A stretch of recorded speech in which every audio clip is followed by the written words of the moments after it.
Buenos días, mi nombre es Edison da Silva, soy estudiante de la Escuela 70 de Electricidad del Antonio José de Sucre, Extensión San Felipe. Hoy vamos a hablar sobre el último informe sobre protecciones eléctricas, la materia electiva, que trata de acometida, de caja general de protección, de pararrayos, entre otros temas. Para comenzar con la entrada del servicio eléctrico de la casa, vamos a comenzar con la acometida. La acometida es lo que se le llaman en las instalaciones eléctricas a la parte de la red de distribución que es de la empresa suministradora que alimenta las cajas o la caja o cajas generales de protección de un determinado lugar. La cometida en baja tensión finaliza en la caja general de protección y la cometida en media tensión finaliza en el centro de transformación del usuario. La cometida como tal pertenece a la empresa suministradora de energía eléctrica y su configuración o su tipo, su construcción también varía dependiendo de la cantidad de hilos, del voltaje recibido, del lugar recibido. Por ejemplo, si el voltaje recibido es monofásico a tres líneas, sería fase, neutro y tierra, o si es trifásico para un edificio, por así, o para un local trifásico a cuatro líneas, serán tres fases y una neutro, teniendo la tierra en la propia instalación del usuario. Eso también varía. La cometida también puede ser aérea o subterránea, dependiendo si la conexión es aérea, si la conexión de la red es aérea o si la conexión de la red es subterránea. La caja general de protección. Bueno, la caja general de protección es una caja de material aislante que en su interior tiene los elementos de protección de las líneas generales de alimentación a una instalación eléctrica. Además de realizar físicamente la conexión entre la red de suministro y el usuario, también delimita la propiedad y la responsabilidad de la empresa distribuidora y el cliente. Contiene fusibles para evitar las averías en la red de distribución, ya que si hay una avería en el usuario, el fusible evita que dicha avería pase a la red de distribución y pueda afectar a otros usuarios. De igual manera, si hay una avería en la red de distribución, el fusible evita que la avería afecte los equipos o a los usuarios. Se instalan preferentemente fuera de los edificios y en la zona más próxima a la red distribuidora, en lugares de libre acceso. Cuando la cometida es aérea, la instalación de la caja general de protección se hace a una altura de entre 3 y 4 metros del suelo. Cuando la cometida es subterránea, se instala en el interior de un habitáculo de pared. Puede ser de bloque, de cemento, un habitáculo de pared cuya puerta es preferiblemente metálica y que la puerta debe estar a unos 3 decímetros mínimo de separación entre la pared y la puerta. El contador es un elemento encargado de medir y registrar el consumo de energía eléctrica del abonado, o sea, del cliente, del usuario. Hay un contador por vivienda, pero en un edificio puede haber muchos contadores debido a a las diferentes habitaciones, a las diferentes viviendas.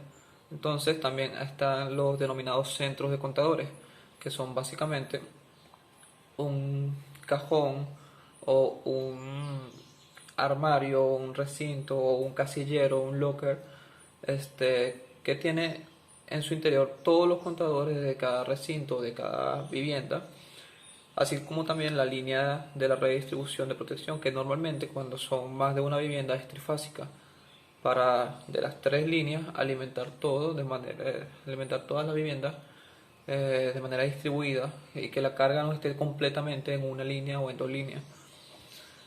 Eso se le llama el centro de contadores. El centro de contadores, aquel habitáculo, aquel armario que tiene todos los contadores de un edificio o de un conjunto residencial. Este, Cuando hablamos de fuerza, nos referimos a fuerza eléctrica. Los circuitos de fuerza son aquellos circuitos encargados de transitar o de controlar la energía eléctrica que es convertida en trabajo útil. Ejemplo, el circuito de fuerza es el contactor que alimenta a un motor. Es tanto el térmico como el contactor que alimenta a un motor. Por este térmico contactor pasa una energía que se convierte en trabajo mecánico útil. Ese es el circuito de fuerza. Por otro lado, el circuito de maniobra o circuito de mando es el circuito de bajo voltaje que se encarga de controlar el circuito de fuerza. Mientras que por el circuito de fuerza pasan 220 monofásica, 220 trifásica, 440 trifásica, por el circuito de maniobra pasan 12-24 voltios.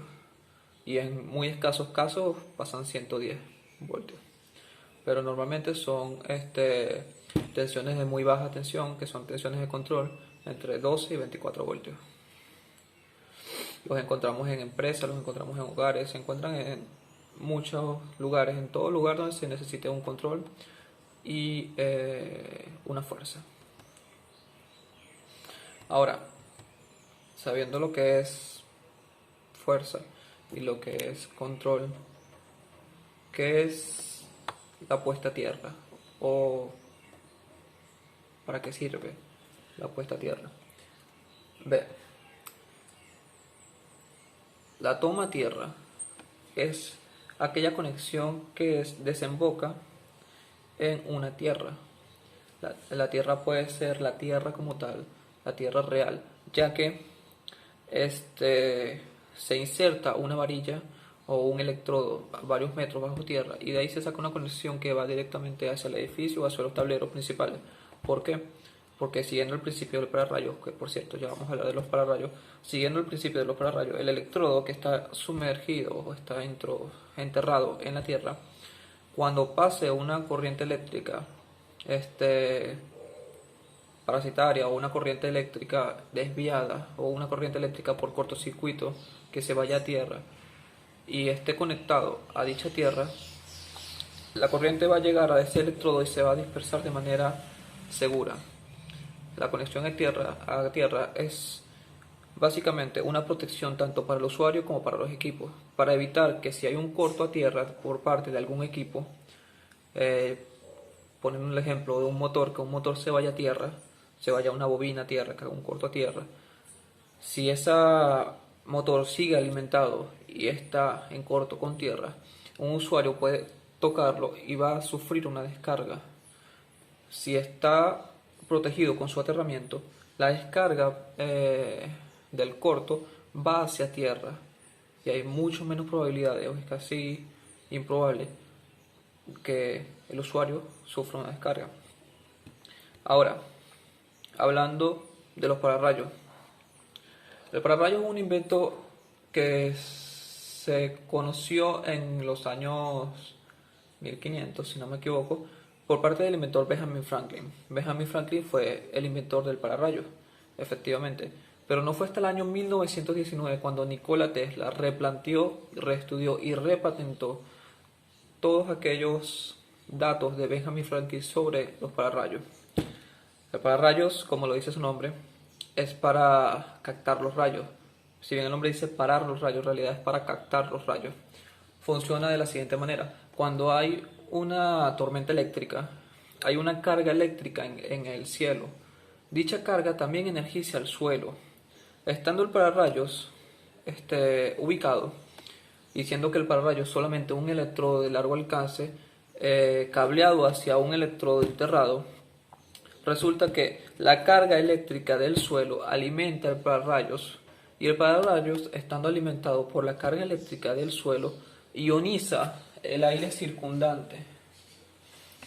Tenemos el pararrayos o el electrodo aéreo, una conexión que va desde el edificio, o sea, recorre el edificio por fuera, un cableado que va hacia el electrodo que está enterrado en tierra, que es el aterramiento, y el pararrayos está ionizando su aire circundante a su redonda, cosa de que si cae un rayo, si hay una descarga eléctrica por parte del ambiente, en el aire, en la zona circundante a él, por ley de atracción, el rayo va a dirigirse hacia el electrodo, porque el electrodo tiene su radio ionizado, su radio está protegido porque él está cargado. La descarga cae, busca la otra carga o busca el punto más conductor que vendrá siendo el pararrayos, ¿sí? Y la descarga va hacia tierra. Un invento de verdad que se ve muy simple, pero en realidad tiene bastante estudio y es demasiado útil. Ahora, hablemos de lo que son los cortocircuitos. Cortocircuito es un fallo. Es un fallo en una línea eléctrica, en un equipo, que puede ocurrir entre un conductor activo, o sea, una fase, puede ocurrir entre fase y neutro, puede ocurrir entre dos fases y puede ocurrir entre fase y tierra. Es un fallo de alta impedancia que puede ocasionar pérdidas, porque ocasiona un gran trabajo y el trabajo genera calor. Es un fallo en el cual en este momento de arco eléctrico genera un arco eléctrico, en este momento de arco eléctrico genera una corriente de la cual no tiene resistencia. Al no tener resistencia la corriente es muy alta y genera fallos, puede carbonizar, por decir, una bornera de motores, cosa que me ha pasado mucho en mi campo ya que soy electricista. Puede carbonizar bornera, puede dañar equipos, puede dañar embobinados. Es un fallo en el circuito eléctrico, un defecto de baja impedancia entre dos puntos de potencial diferentes que produce arco eléctrico. Produce esfuerzos electrodinámicos y esfuerzos térmicos, causando daños físicos y materiales. Bueno, esta fue toda mi exposición. Espero que le agrade. Me encanta hablar sobre los temas que me gustan y la electricidad es un tema bastante amplio y muy útil, necesario y que tiene muchos detalles interesantes. Un gran saludo. Se despide Edison da Silva. Nos vemos en otro momento.